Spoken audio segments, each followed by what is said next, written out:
Il vino è cultura, identità, tradizione e ora anche innovazione tecnologica. Per questo quest'anno al Vinitaly abbiamo chiesto alle cantine del nostro territorio di tradurre tutte queste emozioni in una parola o in un aggettivo che descriva il loro prodotto. Volete sapere com'è andata? Seguiteci.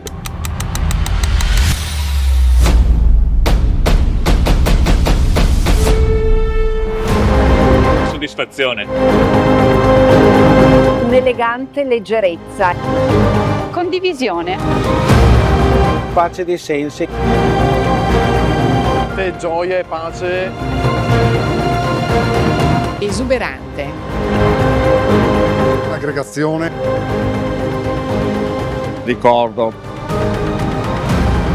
Empatico. Attrazione.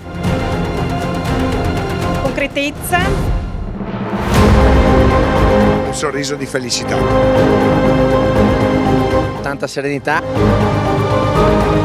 La piacevolezza. Lo stupore. Una bellissima passeggiata nella natura. Un amore coinvolgente.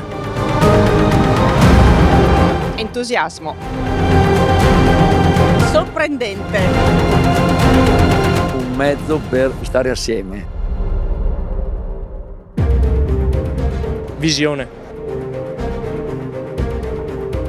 Un piacere autentico. Sincerità. Serenità. Antistress. Lo star bene, la serenità. Felicità.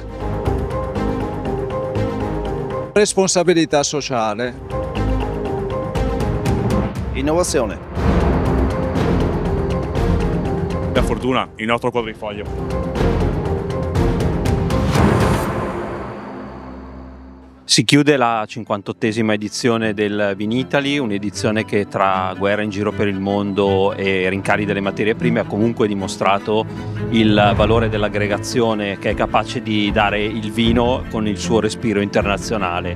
Forse se tutti ci mettessimo attorno a un tavolo con un calice ci sarebbero meno conflitti. Arrivederci alla prossima edizione.